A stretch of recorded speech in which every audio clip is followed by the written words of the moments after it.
I've been closely monitoring my hormones, especially my prolactin level, from a few months now. If you have not watched my videos, you can go and check it out. It's the entire playlist is out there. Probably I'll just put something right here or here for you all to just go and look at my story. So basically, when the reports came in, I was like, basically when I was doing my test, I was so skeptical and I was very scared, and I was like, you know what, I don't know how it was going to work out, because the first time I did my prolactin, and when I started with the kind of diet and lifestyle, uh, uh, my prolactin level actually increased. Okay, I thought it would decrease, but it increased by 10 points, and I was like, oh shit, how did it increase? Because I've been doing everything correct, but then I understood what was the actual problem. So now when I did it, like after a few months, my prolactin level had actually dropped by 30 points, and I thought I have to share it with you all, the progress and everything, like how everything is happening and what am I even doing to get the prolactin level down.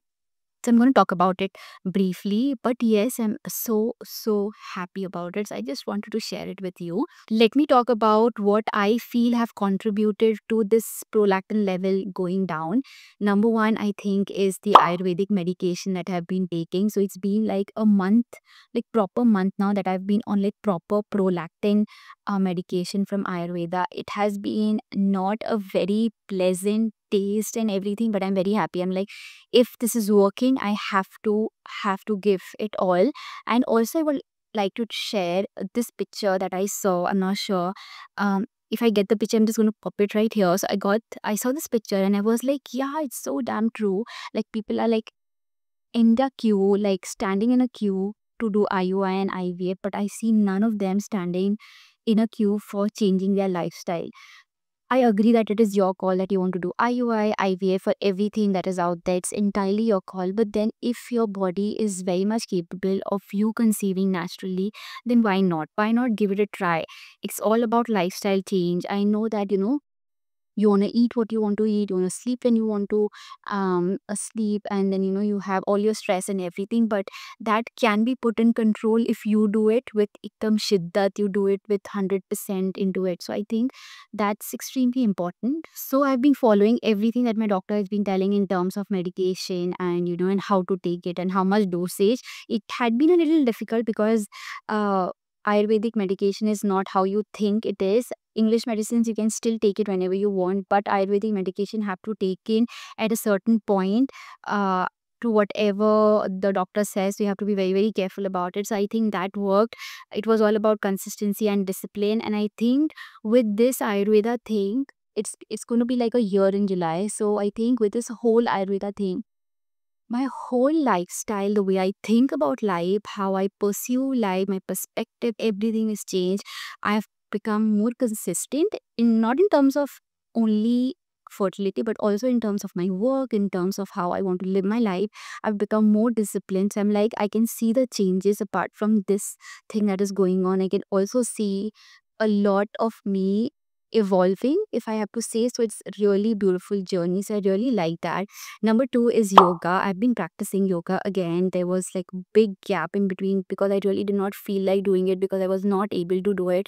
I was very lazy and lethargic, so I really did not want to do it. So, but now I think I'm back to it. I've been practicing few yoga poses, like you know, um, like bridge pose, Surya Namaskar, and then Moon Namaskar. There's also Surya Namaskar, and there's also Chand Namaskar, by the way. So I'm practicing that.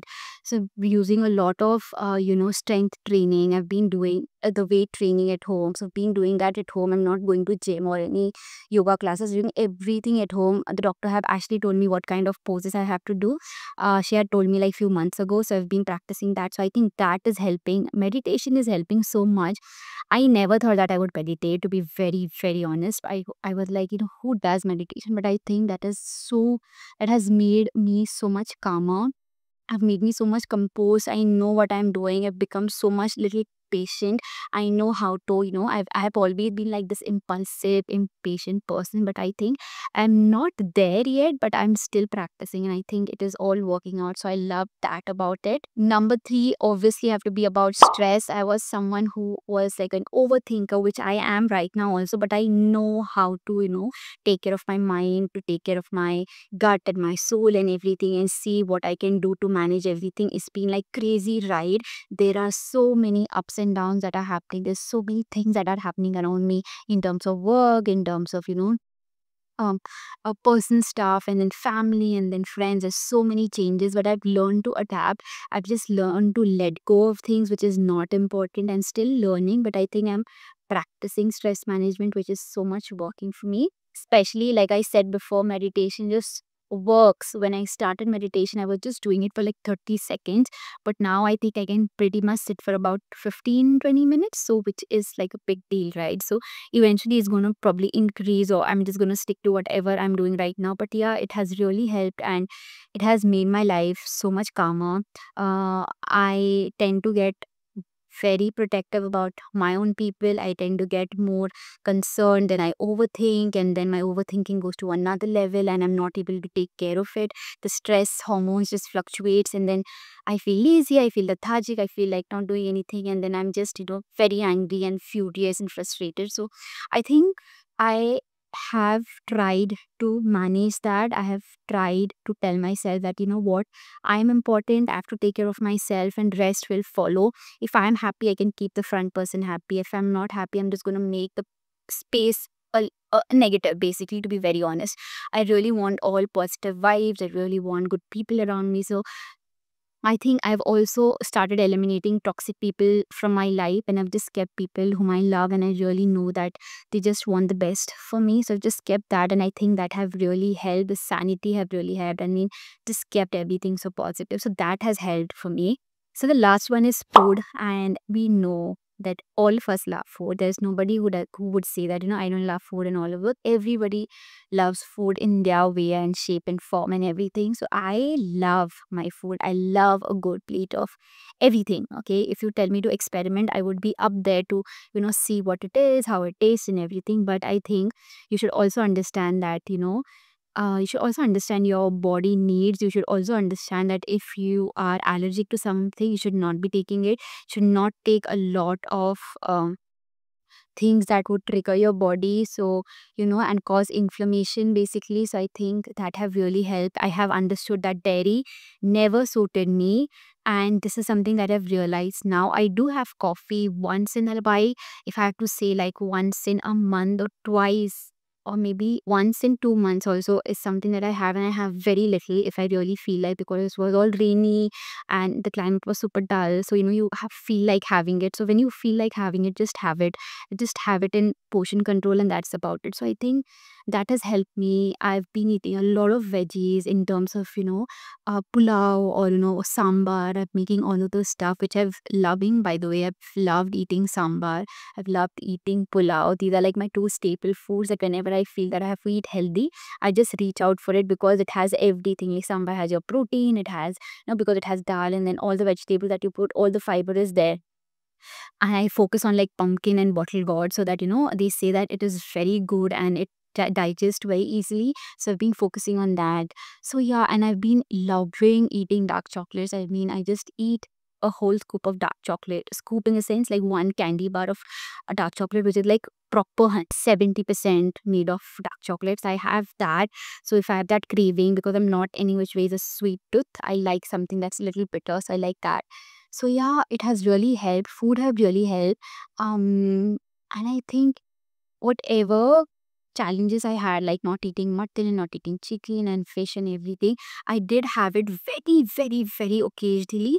But I think I knew what my body needs, and what are my needs and wants, and should I really feed that to my body or no. I was very, very cautious about this. So I think that has really helped. So all I would like to tell you all is, just listen to your body. If it says that, if it's just about craving, and you know that if you're going to have it and it's going to end, then it's fine.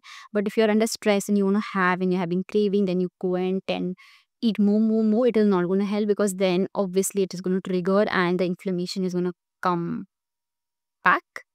So I think you really need to see that. I really hope it makes sense. If you have any questions about the food thing, you can just pop that in the comments.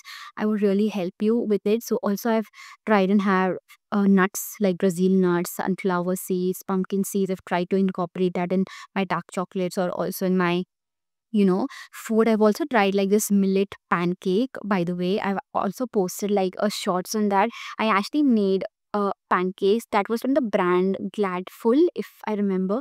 That is actually made with millets and then chocolates and bananas and strawberries, which is so good. I mean, you don't want to have because I am not having gluten, so I can't have wheat and maida and suji and stuff. So I tried the millet one. It was so tasty and good. Then I understood it's not that sattvic food is bad. It's just we don't know how to combine it. So I really think that was really good. And yeah, I think that makes sense after the report have come. So I think this is like a milestone for me and I'm very, very happy about it. It's like I'm very happy about the progress and I don't have to look back and get back to where I started. I have to like get it more down. So that's about it. I really hope it helped. If you have any question, pop that in the comment section below. I would love to hear from you all. I get so many DMs on Instagram from you, which I'm so happy about. And yeah, thank you so much. Thank you for following my journey, and I'll see you soon.